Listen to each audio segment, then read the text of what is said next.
Hola, ¿cómo están todos? Bueno, un gusto volver a encontrarnos, un gusto volver a pensar y a trabajar juntos en este cursado de políticas públicas que hemos iniciado a través de esta vía virtual y que sirve como medio de contacto para ir salvando inquietudes a partir de la lectura de los textos de la materia. Hoy vamos a retomar un poco el análisis del concepto de marco o de modelo de análisis de políticas públicas, pero trabajando con un concepto nuevo, sí, que quizás lo mencionamos en las primeras clases, pero que hoy lo vamos a profundizar y vamos a trabajar, que es el concepto de modelo secuencial de políticas públicas, de análisis de políticas públicas, o el modelo del ciclo, ¿sí? Modelo del ciclo en tanto y en cuanto piensa al análisis de las políticas públicas a partir de una suerte de secuencia lógica o secuencia racional de momentos, de etapas y de sistemas que se van sucediendo entre sí y que de alguna manera definen al proceso de políticas públicas. Para poder pensar en qué consiste el modelo secuencial de análisis o el modelo de políticas públicas, tenemos que remontarnos a su contexto de origen. Y en ese sentido nos vamos a dirigir a dos momentos históricos puntuales y específicos.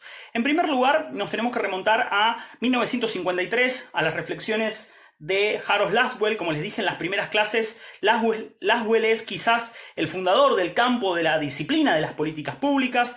Hacia mediados de los años 50, como funcionario y como especialista de comunicación al servicio del gobierno y la burocracia de los Estados Unidos, creando una categoría que es la categoría de la ciencia de las políticas, que sostiene que básicamente las políticas públicas son una transdisciplina cuyo objetivo principal es proporcionar, construir información que le permita a la administración pública cualificar sus prestaciones públicas, mejorar sus prestaciones públicas. Hacia 1953, Lasswell sostiene que es necesario un marco interpretativo de ese proceso de políticas públicas. Es necesario, dice Lasswell, crear una metáfora de etapas o una metáfora de secuencias para pensar al proceso de políticas públicas de manera analítica. Es decir, tener una idea teórica, ¿sí? Una suerte de modelo teórico que nos permita pensar los diferentes momentos y las diferentes etapas del proceso de políticas públicas. Esta noción, que está fuertemente penetrada por el racionalismo de Lasswell, fue retomada en los años 70 por dos pensadores, ¿sí? Uno es Charles Jones, que en 1970 va a presentar lo que se conoce como el modelo secuencial de políticas públicas, retomando esta idea del ciclo, y Anderson, que lo va a acompañar en estas reflexiones y que va a perfeccionar esta visión acerca de la teoría del ciclo. Básicamente, ¿en qué consiste la teoría del ciclo o la teoría del modelo secuencial? Cuando hablemos de ciclo o modelo secuencial, hablamos de un esquema analítico, es decir, no estamos diciendo que necesariamente las políticas públicas sigan una serie de etapas, sino que más bien las políticas públicas son un proceso que se retroalimenta permanentemente, que tiene momentos, como dijimos en las primeras clases. ¿Cuáles son esos momentos? Bueno, nuestros autores, ¿sí? En este caso Jones y Anderson, retomando las ideas de Lasswell, sostienen que existen al menos 6 momentos. Algunos autores los reducen a 6, pero en el caso de Jones y Anderson los categorizan en 6 momentos. Los 6 momentos o etapas son como una suerte de subsistemas dentro de ese proceso de política. ¿Cuál es ese primer momento del proceso de política? Tiene que ver con la identificación del problema. ¿Qué significa la identificación del problema?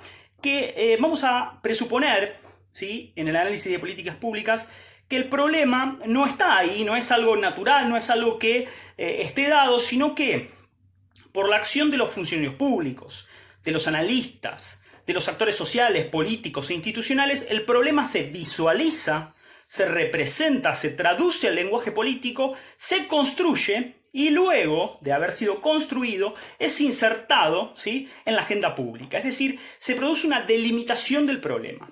Esta primera instancia, ¿sí?, es muy importante porque es el momento en el cual, diría Oslak, una cuestión socialmente problematizada se convierte en una cuestión pública, es decir, toma parte de la agenda pública. El segundo momento del proceso de políticas en la visión de Jones y Anderson tiene que ver con lo que los autores denominan la formulación de soluciones. ¿Qué quiere decir la formulación de soluciones?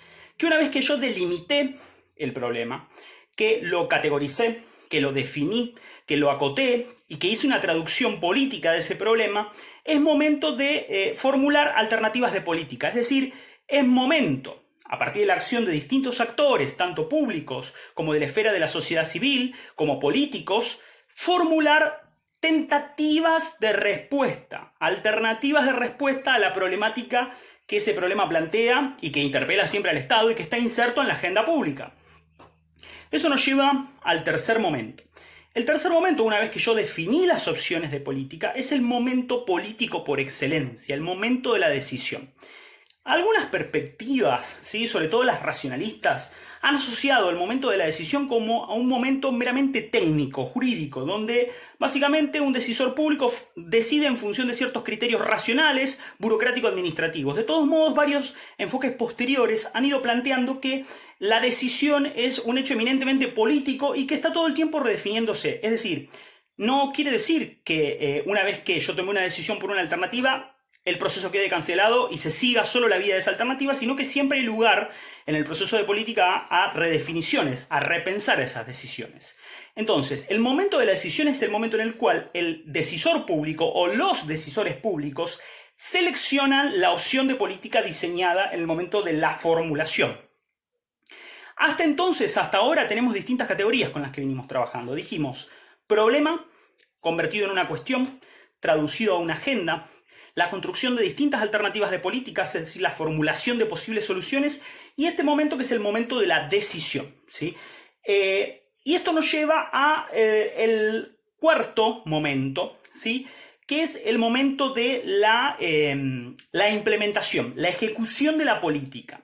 Este momento, ¿sí?, el de la implementación o la ejecución de la política, es muy importante porque es el momento en el cual la decisión, ¿sí?, se lleva a la práctica a través de una serie de actos administrativos, pero también actos políticos que movilizan a un conjunto de actores que deben formar incluso coaliciones para llevar a la práctica la decisión, para aplicar la decisión en un territorio determinado, que puede ser un territorio físico, pero también un territorio que puede caracterizarse por un conjunto de relaciones sociales o un conjunto de relaciones institucionales.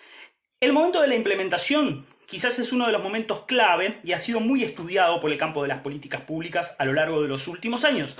De hecho, el análisis de políticas públicas nace estudiando la implementación básicamente porque lo que trata de determinar es qué impactos efectivos, ¿sí?, tiene la implementación sobre las problemáticas estudiadas. Autores posteriores como Paul Sabatier van a decir que no siempre existe correlación entre los objetivos iniciales de una política pública y los resultados. Si existiera, digamos, si hubiese una conexión automática entre objetivos y resultados, estaríamos en un modelo totalmente racionalista. Estaríamos suponiendo que el Estado puede planificar sus decisiones en base a un criterio absolutamente racional y que los problemas sociales pueden ser resueltos por cualquier intervención estatal lineal. Y esto no siempre es así. Y esto nos lleva al quinto momento, ¿sí? El quinto que puede ser pensado después como un sexto también en un todo. ¿Por qué? Porque el quinto momento es la evaluación. ¿Por qué digo que también es el sexto? Porque la evaluación en sí es la evaluación del producto, dice el enfoque más racional. Es decir, la evaluación del resultado. Pero se ha sostenido también en el último tiempo, sobre todo a partir de los análisis de Sabatier, que la evaluación no es solamente la evaluación del resultado en sí, sino que es la evaluación del proceso.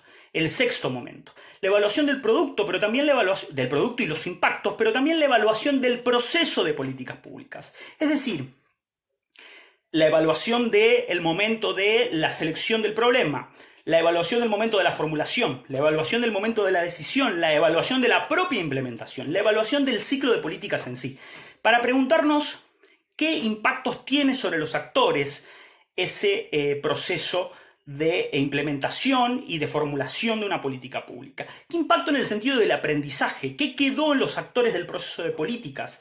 ¿Se adquirieron capacidades? ¿Se mejoraron las capacidades públicas? ¿Mejoraron las instituciones? ¿Se optimizaron los recursos? Es decir, la evaluación es una instancia que es concomitante a las distintas etapas, además de ser una instancia final.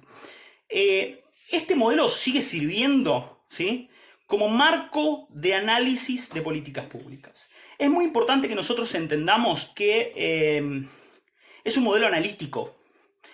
Esto no quiere decir, como van a sostener Robert Nakamura o Paul Sabatier después, en las críticas que le van a hacer al modelo de Jones y Anderson, que el modelo de políticas públicas sea un modelo predictivo, completamente racional, que nos sirva para pensar de manera real las políticas públicas, sino que básicamente es un modelo analítico, un esquema analítico que nos sirve para pensar el proceso de políticas públicas, pensar cada uno de sus momentos, poder proyectar mejoras de esos momentos a partir de pensarlo analíticamente y de desentrañar sus momentos, ¿sí? Y pensar a los actores del proceso de políticas públicas dentro de cada uno de esos momentos. Actores que se mueven, como dijimos antes, en una lógica de coalición, que movilizan recursos y que todo el tiempo generan una trama de relaciones con el Estado para resolver determinada problemática. Justamente, recientemente se le han hecho críticas al modelo del ciclo o al modelo secuencial de políticas públicas. ¿Cuáles son esas críticas? Que, como les dije recién, provienen de Sabatier y Nakamura, sobre todo. Son críticas que están orientadas hacia, en primer lugar, esta idea de racionalidad, ¿sí? Esta idea de suponer que todo el proceso de políticas públicas, que es dinámico, se puede someter a una suerte de criterio arriba-abajo, ¿sí? Una suerte de decisión que se toma con una serie de criterios racionales y que terminan desembocando en un producto final. Lo que dice Sabatier sobre todo es que en realidad el proceso de políticas públicas es dinámico, está sujeto a la interpretación de los actores, por lo tanto puede haber marchas y contramarchas, hay siempre una negociación política en ese proceso, las etapas no son estancas, ¿sí? ¿Esto qué quiere decir? Que muchas veces no se completa la totalidad del ciclo y aún así hay política pública o hay un intento de construir una política pública. Y que ese poder de interpretación que se reservan los actores, que formulan y que implementan y que evalúan las políticas públicas, tiene un impacto decisivo, porque parte de cierto marco de valores, de ideas, de conceptos, que tienen que ver con la participación política.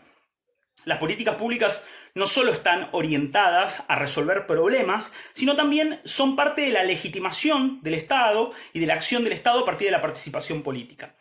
La segunda crítica importante que se le hace es que no es un modelo con el cual se puedan establecer relaciones causales entre los diferentes momentos del proceso de política, ¿sí? Que en realidad piensa los subsistemas demasiado aislados o a los momentos de una manera casi autónoma, ¿sí?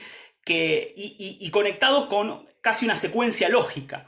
Y lo que plantea la crítica de Paul Sabatier es que no necesariamente esto es así, porque como decíamos recién, y lo damos en el ejemplo final de la evaluación no se da en un momento final, sino que también la evaluación puede darse en distintos momentos, y en el propio proceso de implementación, por ejemplo, puede haber momentos de decisión. ¿Qué significa? Que yo estoy implementando una política pública y que de repente puedo ver que esa política no funciona, ahí estoy evaluando, y tomar una decisión para volver atrás algunos aspectos o redefinir otros. Es decir, no hay una suerte de causa-consecuencia, diría Sabatier, sino que más bien hay una redefinición permanente y constante. Y lo último, ¿sí? Muy importante, lo quiero leer porque creo que es significativo, es que la toma de decisiones de los actores no siempre se da en un marco de plena racionalidad. ¿Qué significa esto? Que los actores deciden en ese proceso de políticas públicas condicionados por una multiplicidad de factores. Primero, el contexto, que influye sobre la dinámica del proceso de políticas públicas. Segundo, muy importante, las ideologías, los intereses y los valores. Pero a su vez los distintos resultados que los decisores van evaluando a partir de una suerte de lógica incremental que nos permite evaluar, ¿sí?, por goteo los impactos que tiene una política pública determinada. Estas son las críticas que se les hacen básicamente al modelo de políticas públicas planteados por Jones y por Anderson. Como les dije recién, aún con las críticas, sigue siendo un modelo interesante para esquematizar, pensar los procesos de políticas, pensar acerca del alcance de esas políticas públicas, los impactos, las alianzas y las relaciones entre los actores, los vínculos entre los actores, las relaciones y el entramado del Estado con las instituciones y organizaciones sociales y políticas, y sobre todo, no solo para pensar en la optimización de resultados, sino también de qué manera nosotros utilizamos un pensamiento estratégico para anticiparnos a ciertos movimientos, a ciertas reacciones, a ciertos escenarios que se van construyendo en el proceso de políticas públicas. Como les dije, lo van a poder leer esto en el texto de Roth y Deuel, en la introducción a lo que es el modelo del ciclo, pero bueno, quería hacer este video para acompañar esa lectura y que les sirva como soporte y como enmarque para reflexionar acerca de la importancia de este modelo de análisis, este modelo secuencial o modelo del ciclo que sigue influenciando el análisis de políticas públicas en el siglo XXI. Eso fue todo, les agradecemos la clase de hoy y bueno, nos volvemos a reencontrar la semana próxima, seguramente con más temas para trabajar juntos.